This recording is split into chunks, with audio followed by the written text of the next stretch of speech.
Oi pessoal, tudo bom? Hoje eu tô na versão derretendo. Cara, Goiânia tá muito quente, muito quente, muito quente. Cada dia é um 39 graus na fita e tem hora que a gente pensa que não vai aguentar, né? Eu sei que é muito chato ficar falando isso, né? Ai, tá muito quente, tá muito... A gente não fala outra coisa, né? A gente fala, chega no supermercado, nossa, tá quente, né? Chega na padaria, nossa, tá quente, né? A gente não tem outra coisa pra falar. Mas tá quente. E aí a gente fica meio mole pra fazer qualquer coisa, né? Pra trabalhar, pra dormir. Tá ruim pra trabalhar, tá ruim pra dormir, tá ruim pra comer, tá ruim pra ver TV, tá ruim pra tudo, né? Mas enfim, a Bíblia fala que em tudo dai graças. Então a gente tem que dar graças por esse calorão também, né? Porque sempre pode estar pior. Então vamos dar graça. A gente não sabe até que ponto nós somos responsáveis por isso, né? Acredito que somos muito responsáveis por isso, em função de como a gente trata o meio ambiente. Todos os anos parece que o calor tá pior. Enfim, mas quebra-gelo à parte, né? Eu não queria nem quebrar o gelo, eu queria abraçar o gelo, no caso. Se eu pudesse, eu abraçaria ele. Vamos lá falar da palavra de Deus, porque com calor ou sem calor, com frio ou sem frio, independente da época da nossa vida, a palavra de Deus sempre tem uma mensagem, sempre tem uma direção, sempre tem uma orientação para que a gente possa viver melhor, né? E ainda que esse viver melhor não seja necessariamente algo exatamente como a gente gostaria que fosse, né? Dentro do nosso conceito de conforto, de alegria, de coisas agradáveis, né? Viver bem, viver melhor, às vezes envolve sacrificar algumas vontades, né? Alguns caprichos nossos. E hoje eu quero trazer uma palavra para vocês que falou comigo muito nas 2 últimas semanas, que está lá em Abacuque, que é uma passagem que eu gosto muito, eu já ouvi ela também em várias músicas, gosto demais, está lá em Abacuque 17 e 19. Eu vou falar do contexto, né, que é mais ou menos o seguinte, o povo judeu, né, Judá, eles estavam vivendo um momento de muita rebeldia contra Deus, rebeldia, violência, estavam extremamente violentos, cruéis, os governantes não cuidavam do povo, as pessoas morriam, né, assim, tava um caos, tava assim, terrível, e eles eram o povo de Deus, né, tá mais ou menos o que a gente vê hoje, né, com o povo de Deus hoje, que a gente vira e fala, nossa, mas esses crentes estão pior do que os que não são crentes, né, a gente escuta muito isso, né, tem hora que a gente vê uma bagunça no meio dos cristãos, seja crente, seja católico, né, cristão, que a gente fala, nossa, mas se for para seguir Deus e ficar desse jeito, eu acho que eu vou ficar por aqui mesmo. E Judá estava assim, né, o povo de Judá estava desse jeito, estava muito ruim. E Abacuque, ele era um profeta, ele era um profeta que ele não tinha medo de falar das dores dele para Deus, né, ele não tinha medo de tirar as dúvidas dele com Deus, né, de fazer perguntas, às vezes que talvez até a gente tivesse um pouco de receio de fazer, mas ele não tinha, ele era muito sincero. Eu fiz algumas anotações, eu vou mesclar as anotações com a Bíblia, porque nesse calor eu fiquei até com medo de esquecer as coisas, de derreter o cerebelo e eu não lembrar de tudo. Mas então Abacuque, ele não tinha medo de expressar as dúvidas dele para Deus, ele estava vivendo uma época muito terrível, né? Ele questionava por que Deus estava permitindo aquilo acontecer, né? Tanta maldade, tanta violência, tanta desorganização, tanta corrupção no meio do povo, né? Por que aquilo estava acontecendo e por que Deus não fazia nada? E aí a resposta que ele recebeu de Deus não foi uma resposta que agradou ele não, porque Deus falou assim, não, mas eu vou acabar com tudo isso. Eu vou acabar com tudo isso. Só que eu vou acabar com tudo isso trazendo um povo muito pior do que vocês se tornaram. Eu vou trazer os babilônios para invadirem Judá.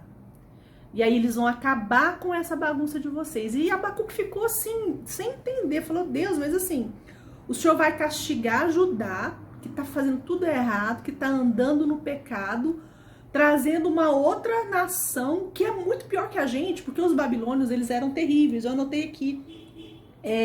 Os babilônios, eles eram muito violentos e muito cruéis. Né? A Bíblia fala assim que por onde os cavalos babilônios passavam não crescia mais erva, né? Porque eles acabavam com tudo. Por onde eles passavam, não crescia nem mato mais. Eles tinham uma fama terrível de serem muito cruéis. E o pior de tudo, que além de violentos e cruéis, eles eram idólatras, né? Então eles adoravam vários deuses. E aí Abacuque falou assim, Deus, mas poxa, eu achei que o Senhor fosse corrigir a gente de um outro jeito, né? O Senhor vai trazer um povo que é muito pior do que a gente para castigar a gente. É isso mesmo? E Deus falou, é isso mesmo. Mas não preocupa não que o que é dos babilônios está guardado também, tá? Eu vou usá-los para castigar vocês pelo pecado de vocês. Naquela época eles, né, não se vivia na graça ainda, vivia-se pela lei, né? Jesus não tinha vindo ainda. Então eu vou usar os babilônios para castigar vocês e dos babilônios eu cuido depois, tá? Pode ficar tranquilo que o que é deles está guardado. E assim Deus fez, né? E os babilônios invadiram Judá e levaram os judeus cativos para a Babilônia. Eles viveram no exílio durante muitos anos na Babilônia. E aí a palavra, né, o versículo que eu quero falar propriamente dito hoje, é uma oração, uma oração que Abacuque fez, porque você concorda que Abacuque foi falar com Deus, né, pediu para Deus resolver. Mas o que Deus fez não era exatamente o que Abacuque queria, né? Se ele pudesse fazer no lugar de Deus, ele ia falar assim, Deus, não é bem isso aí não, eu queria que o Senhor resolvesse, mas o Senhor está resolvendo de um jeito que sei nem se vai resolver, né? Talvez ele tenha tido dúvida no coração. Mas aí mesmo assim, ele fala isso aqui para Deus, que é uma oração poderosa. Olha o que ele fala. Tranquilo, ele estava no meio do caos, mas ele fala, tranquilo, esperarei o dia da desgraça que virá sobre o povo que nos ataca, que eram os babilônios. Então ele falou assim, ok, Deus, então eu vou esperar tranquilo. O Senhor vai fazer o que é inevitável, né? O Senhor vai trazer os babilônios para acabar com essa bagunça e eu vou ficar esperando. Eu sei que vai ser para o nosso bem essa correção e eu vou ficar esperando também o dia que os babilônios vão ser punidos. E aí ele fala, mesmo não florescendo a figueira e não havendo uvas nas videiras, mesmo falhando a safra das azeitonas e não havendo produção de alimento nas lavouras, nem ovelhas no curral, nem bois nos estábulos, ainda assim eu exultarei no Senhor e me alegrarei no Deus da minha salvação. O Senhor, o soberano, é a minha força. Ele faz os meus pés como os da corça. A corça é um animalzinho que corre muito rápido, ela é muito veloz. E ela anda em lugares altos que outros animais não conseguem, porque apesar dela ser magrinha, ela tem pernas muito firmes. Faz-me andar em lugares altos. E aí às vezes a gente lê isso aqui e fala, mas mesmo que não floresça a figueira, que não haja fruto na videira, né, que a azeitona não dê safra, que não haja lavoura, que não haja ovelhas no curral, nem bois nos estábulos. Eles falam assim, mas isso aí é um problema, né? A gente, como não tem relação com a nossa vida, o nosso cotidiano, a gente às vezes tem dificuldade de entender o que significa isso que ele está falando. Se a gente for transportar isso aqui para os dias de hoje, a gente poderia dizer mais ou menos assim, olha Deus, mesmo que eu fique desempregado, mesmo que eu passe fome, mesmo que eu não tenha dinheiro para comprar roupa, mesmo que eu fique doente e talvez até morra, mesmo que alguém muito querido meu fique doente e morra, mesmo que eu não tenha dinheiro para pagar a escola do meu filho, mesmo que eu não tenha dinheiro para pagar energia, para pagar água, para comprar comida, mesmo que o meu marido me abandone, mesmo que a minha esposa me abandone, mesmo que eu seja traído pelo meu melhor amigo, mesmo que eu sofra algum acidente terrível e fique em cima de uma cama, mesmo que aconteça alguma tragédia onde eu moro, né, e eu seja atingido de alguma forma, mesmo que a minha nação seja invadida e haja uma guerra e tudo se acabe ou tudo fique muito difícil, ainda assim, eu vou te exaltar.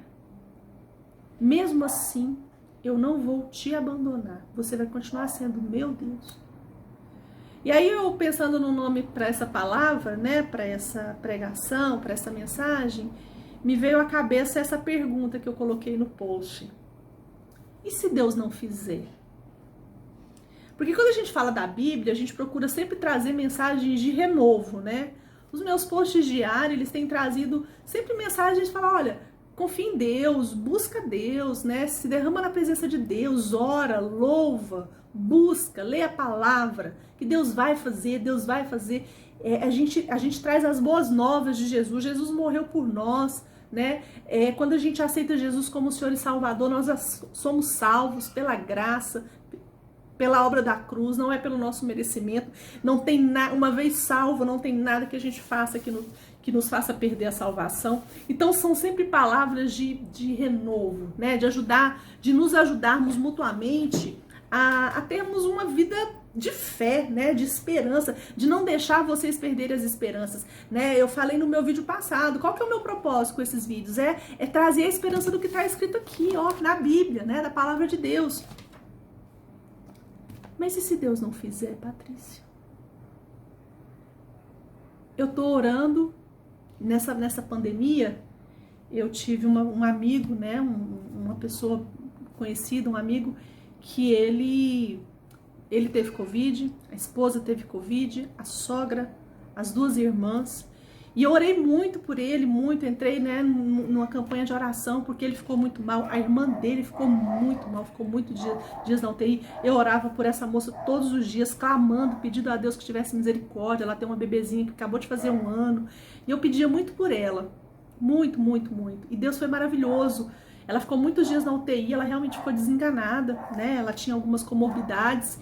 Mas graças a Deus, ninguém morreu da família dele.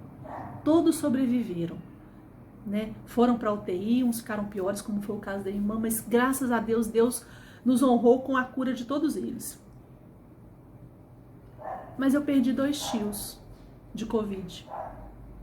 Eu perdi uma tia que estava bem, pegou Covid, tudo indica que pegou Covid porque de uma pessoa que estava trabalhando na casa dela, cuidando do meu tio, que estava no home care, né? Que teve que sair do hospital onde ele estava internado para não ser contaminado pela Covid.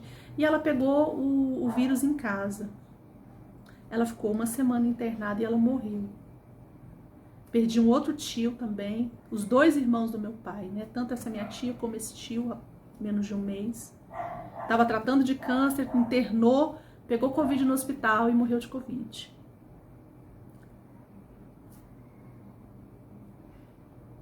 Então, às vezes, Deus não faz. Desculpa.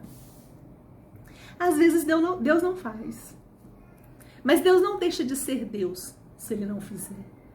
E Abacuque, ele está nos dando aqui um exemplo, né, nos ensinando uma oração maravilhosa. Ele falou assim, Deus, mesmo que você não faça, mesmo que não sobre nada, mesmo que não fique nada, eu não vou deixar de te servir. Você não vai deixar de ser o meu Deus. Às vezes Deus não faz. Mas Ele continua sendo Deus. Tem uma música que eu gosto muito que fala assim, se Deus fizer, Ele é Deus. Se não fizer, Ele é Deus. Se a porta abrir, Ele é Deus. Mas se ela fechar, Ele continua sendo Deus. Se a doença vier, Ele é Deus. Se eu for curado, Ele é Deus. Mas se eu morrer, Ele continua sendo Deus. A nossa fé, ela não tem que estar firmada nas coisas que Deus pode fazer. A gente tem que amar a Deus, a gente tem que crer em Deus pelo que Ele é, não pelo que Ele faz. Esse ano tem sido um ano muito difícil para todos nós, né? Eu tinha alguns planos para esse ano, planos que eu queria ter feito esse ano e talvez eu não tenha energia para lutar por esses planos no ano que vem, né? Porque passou o time, passou o tempo, passou o ânimo, talvez eu não queira, né? Então, assim, tinha coisas que eu queria ter feito que eu não fiz. Tinha coisas que eu queria que Deus tivesse feito, mas Ele não fez. Mas eu já estou há 20 anos andando com Deus, né, buscando a Deus, me amparando nele, me fortalecendo nele. Então eu já passei daquela fase da infância na fé, né? Pelo menos eu acho. Que é aquela fase que a gente espera que Deus faça tudo, que Ele responda todas as nossas orações, que Ele atenda todos os nossos desejos. Porque senão a gente emburra com Deus, senão a gente fala, não vou servir esse Deus mais, não. E hoje, é claro que eu me sinto frustrada. Esse ano foi um ano de muitas frustrações. Mas a gente precisa aprender a olhar também para o que Deus fez. Eu perdi 2 tias, mas eu tô viva até agora. Foi um ano difícil para a economia. Eu tô trabalhando em casa, em home office. Aí a rotina doméstica se mistura com a rotina do trabalho, que se mistura com a rotina da Lavínia, tendo as videoaulas, tem dia que as duas estão estressadas, né? Mas eu tô empregada. Ela tem aula, ela tem um computador, ela tem internet para assistir às aulas. Quantas crianças estão passando nessa pandemia sem conseguir ter aula, sem conseguir assistir nenhuma aula, porque não tem internet, porque não tem condições? Então, mesmo que Deus não faça algumas coisas, aquilo que Ele faz sempre vai se sobrepor em volume e em qualidade ao que Ele não fez. E mesmo que a gente ache que a gente sabe o que é melhor pra gente, no fundo a gente não sabe, pessoal. Nem tudo que a gente quer vai fazer bem pra gente, né? Nem tudo que a gente quer vai ser o melhor pra gente. Mas aí vocês podem falar, não, Patrícia, tudo bem. Quando a gente pede uma coisa e Deus não faz, ok. Mas e quando é o básico? Né? Porque aqui Abacuque ele tá falando, ele não tá falando que ele pediu, que ele não tá falando assim, Deus, mesmo que o Senhor não me dê uma casa no condomínio fechado, eu vou te servir. Não, aqui ele tá falando assim, mesmo que eu passe fome, eu vou te servir. Mesmo que eu pereça de fome, eu vou te servir. Mesmo que não haja alimento, eu vou te servir. Mesmo que não haja moradia, eu vou te servir. Ele nem tá falando aqui do supérfluo, não. Ele tá falando de coisas que a gente realmente precisa, que realmente fazem falta na nossa vida. E não vou mentir para você, e você sabe por experiência própria, né? Porque com certeza Deus já não fez muitas coisas na sua vida. Apesar de que eu sei que Ele deve ter feito muito mais do que o que Ele não fez, né? Porque Ele faz todos os dias. Mas a gente precisa pedir a Deus graça, sabedoria, para a gente saber o que fazer quando Deus não fizer. E eu não tô falando quando Ele não fizer as coisas fúteis, não, quando Ele não fizer o básico, né? O essencial para as nossas vidas. Algumas vezes a gente vai passar por vales, por desertos. E o deserto, ele não é um lugar de abundância, ele é um lugar de provisão. O que é provisão? Provisão é aquele tantinho que você precisa para não sucumbir. Isso é provisão, né? E o deserto, ele não é lugar de abundância, ele é lugar de provisão. Como assim, Patrícia? No deserto, Deus ele vai te dar só aquele tantinho que você precisa para você não sucumbir.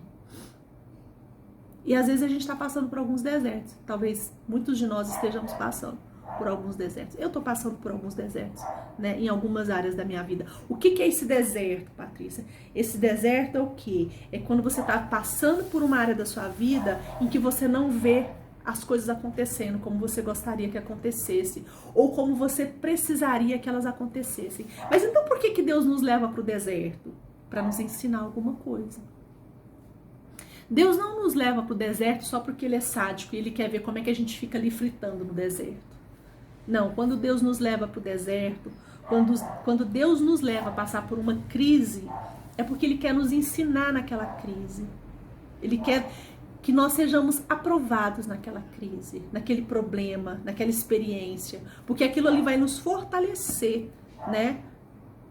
Para sermos ainda mais próximos dele, para estarmos ainda mais unidos a Ele. sabe? Para mudarmos o patamar do nosso relacionamento, sair do patamar da criança que gosta porque ganha presente, para ir para o patamar do adulto que ama porque ama. A gente deixa de amar Deus pelo que Ele faz pra gente e a gente começa a amar a Deus por aquilo que Ele é, pelo que Ele representa. E o que eu tenho buscado em Deus nesses dias, né, nesse ano, diante das frustrações, diante dos planos que eu fiz que eu não consegui concretizar, né, dos planos que eu fiz que tiveram que ser adiados, outros tiveram que ser cancelados. Eu tenho tentado viver essa promessa aqui, essa oração aqui de Abacuque. Deus, se nada acontecer, ainda assim eu vou te louvar. Se nada acontecer, ainda assim eu vou me alegrar em ti. Porque aí também a gente precisa se alegrar. Não é só o aceitar, mas o aceitar assim, tá bom, tudo bem. Você não quer me dar? Ok, você é Deus, tudo bem. Vou me recolher a minha insignificância. E tudo bem, não se fala mais nisso. Não, é ser alegre. Falar, Deus, tá bom, Senhor, ó, eu queria mesmo, mas o Senhor não vai fazer? Não, então tá bom. Então, a gente tem que estar disposto a se alegrar, sabe? Deus, alegra meu coração, então. Não deixa eu ficar triste, abatida, sentida, magoada, não quero. Se eu não posso ter o que eu te pedi, o que eu gostaria de ter, eu também não quero nenhum sentimento negativo que venha dessa frustração. Eu não quero raiva, eu não quero amargura, eu não quero decepção, eu não quero ficar fragilizada, triste, eu não quero nada disso. Eu quero ficar alegre. Eu quero me alegrar em todas as coisas. E não é uma alegria falsa, hipócrita, não. A gente tem que buscar a alegria que vem do Espírito Santo. Que o Espírito Santo nos faça nos alegrarmos. Mas a gente tem que estar disposto a isso, de coração aberto. Né? É abrir o nosso coração para sentir a alegria de Jesus. Ainda que a videira não floresça, ainda que não haja frutos na videira, né? Que não haja alimento nos campos, que não haja ovelha no curral, nem boi nos estábulos. Ainda assim eu vou me alegrar em Deus. Ainda assim eu vou me alegrar em Jesus. É engraçado quando a gente tem filhos, né? Às vezes a Lavínia quer alguma coisa e às vezes não dá pra fazer. Às vezes é um passeio, às vezes é alguma coisa que ela quer comprar, às vezes é alguma coisa que ela gostaria de fazer e não dá. E ela fica frustrada, né? Fica chateada. E eu fico querendo que tudo bem, que ela fique frustrada, mas que ela passe, né, bola pra frente. E claro, ela segue. Às vezes demora, às vezes demora um meio período, às vezes demora um dia, às vezes ela fica uma semana chateada. E às vezes a gente faz isso com Deus, né? A gente fica chateado, né? A gente vive o luto daquilo que a gente queria fazer e não deu certo. Ok, mas não vamos deixar esse luto durar muito tempo, não. Porque enquanto o luto dura, a gente não consegue ser alegre. A gente não consegue se alegrar em todas as coisas. E é isso que a Bíblia pede pra gente, isso que ela nos instrui, que nós sejamos alegres em todas as situações. Paulo fala, eu acho que é em Romanos, não sei, não tenho certeza, mas ele fala que ele aprendeu a ser feliz em todas as situações. Na fartura e na faltura, né? Tendo em abundância ou na escassez. Aprendi a ser feliz na abundância e na escassez. Então que Deus nos dê essa graça, que nós aprendamos, né, e exercitamos a felicidade, a alegria, tanto na abundância quanto nos momentos de luto, de deserto, de perdas, de frustração, em que Deus não fez. Porque algumas vezes Ele não vai fazer, várias vezes Ele não vai fazer. Mas o nosso amor por Ele, a nossa alegria em servi-lo, em conhecê-lo, não pode estar ligado somente ao que Ele nos dá, né? A gente precisa amá-lo acima de todas as coisas e ser como Abacuque. O Senhor, o soberano, é a minha força.